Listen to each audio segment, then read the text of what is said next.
हे गाइस, नमस्कार. Welcome back to Teju to learn. जय श्री कृष्णा एव्हरीवन.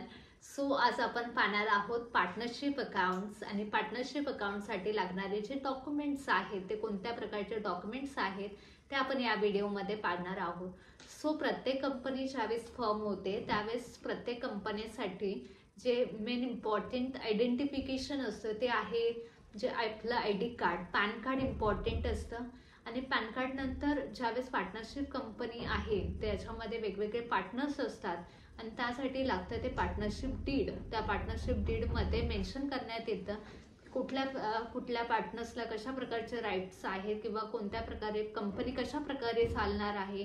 जे बँकिंग लॉज आहेत, कुठल्या बँकेमध्ये आपण अकाउंट ओपन करू शकतो, कशा प्रकारचे राईट्स आपल्याला मिळू शकतात, या सर्व जे क्लॉज आहेत त्या सर्व कशामध्ये मेन्शन करण्यात येतात तर पार्टनरशिप डीडमध्ये. आणि नंतर येतं ते पार्टनरशिप लेटर. सो पार्टनरशिप लेटरमध्ये जे पार्टनर्स आहेत त्या पार्टनर्सला CNP कशा प्रकारे असेल, जे मोड ऑफ ऑपरेशन कशा प्रकारे असेल, मग कोणी सिंगली असेल तर जॉईंट होल्डर असेल तर जॉईंटली यूज करणारे पार्टनर्स असतील, काही वेळा सेव्हरली असेल, कोणीही एखादा यूज करू शकतो, अशा प्रकारचे राईट्स आहेत ते सर्व गोष्टी पार्टनरशिप लेटरमध्ये मेन्शन करण्यात येतात. आणि त्याच्यानंतर आहे लिस्ट ऑफ पार्टनर्स. त्या कंपनीमध्ये किती प्रकारचे पार्टनर्स आहेत, ते किती पार्टनर्स आहेत, हे सर्व गोष्टी जे कंपनीचं लेटर हेड आहे त्या लेटर हेडवरती आपल्याला बँकेच्या फॉर्मॅटमध्ये प्रोव्हाइड करायचे असतात. त्यानंतर कंपनी ज्यावेळेस रजिस्टर्ड होते, ज्यावेळेस एखादी 95 या 2000ची कंपनी आहे जिला 20-25 इयर्स होऊन गेलेत आणि खूप कालावधीनंतर जसं कंपनी ग्रो करते त्यानंतर कंपनीचं ऑफिस एखाद्या वेळेस चेंज होतं. मग त्यावेळेस कम्युनिकेशन ॲड्रेस हा वेगळा असतो आणि कम्युनिकेशन ॲड्रेस वेगळा असेल तर आपल्याला तो तिथला ॲड्रेस प्रूफ इम्पॉर्टंट आहे. भले कंपनी एखाद्या ठिकाणी रजिस्टर्ड झालेली असेल तरीही चालेल, पण त्यासाठी आपल्याला कोणता ॲड्रेस प्रूफ घेऊ शकतो तर आपण GST घेऊ शकतो, जे कम्युनिकेशन ॲड्रेससाठी.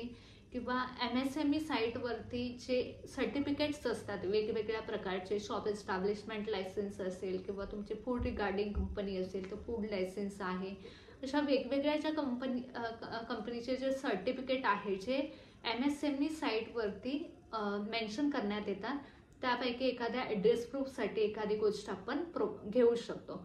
त्यानंतर जेवढे कंपनीचे पार्टनर्स त्या कंपनीमध्ये इन्व्हॉल्व आहेत त्या कंपनीच्या पार्टनरची KYC लागते. मग त्यांचे आधार कार्ड लागेल ॲड्रेस प्रूफसाठी, ID प्रूफसाठी ते पॅन कार्ड प्रोव्हाइड करू शकतात. आणि ॲड्रेस प्रूफमध्ये खूप सारे ऑप्शन्स आहेत, जसं की एखादं ड्रायव्हिंग लायसन्स प्रोव्हाइड करू शकतो, एखादा पासपोर्ट प्रोव्हाइड करू शकतो, या वोटर ID प्रोव्हाइड करू शकतो, या गव्हर्नमेंट एखादं सर्टिफिकेट असेल, गव्हर्नमेंट एखादे ID असेल.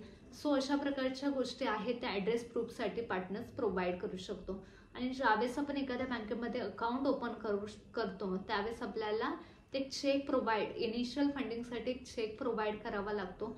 आणि तो चेक एखाद्या पार्टनरच्या नावाने असेल किंवा एखाद्या ज्या कंपनीचं आपण अकाउंट नव्याने ओपन करत आहोत त्या कंपनीचं ऑलरेडी एखादं अकाउंट असेल तर ते करंट अकाउंटचा तुम्ही तो चेक त्या नावाने प्रोव्हाइड करू शकता. आणि हे सुद्धा चेक इनिशियल फंडिंगसाठी आपण चेक प्रोव्हाइड करतो. सो तो सुद्धा एक KYCचा पार्ट असतो. त्यामुळे प्रत्येक कंपनीमध्ये KYCसाठी तुम्हाला इनिशियल चेक प्रोव्हाइड करावा लागतो.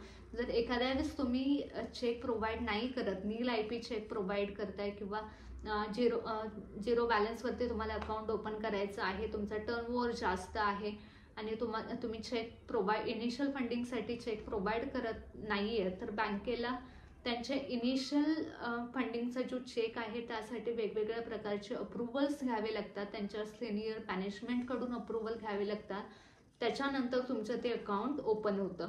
सो अशा प्रकारच्या या ज्या गोष्टी आहेत त्या पार्टनरशिप अकाउंटसाठी इम्पॉर्टंट आहेत. पार्टनरशिपसाठी लागणारे हे डॉक्युमेंट्स आहेत. सो तुम्हाला वेगवेगळ्या प्रकारचे बँकिंग रिगार्डिंग काही डाऊट्स असतील किंवा बँकिंग रिगार्डिंग काही रिक्वायरमेंट असेल सो तुम्ही मला माझ्या या लिंकमध्ये तुम्ही नक्कीच मला क्वेश्चन करू शकता, कॉमेंट बॉक्समध्ये तुमच्या क्वेरी विचारू शकता.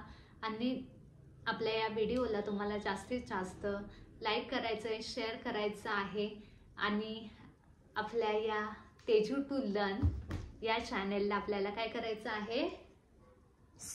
तेजू टू लर्न सबस्क्राईब करायचं आहे. Thank you so much guys.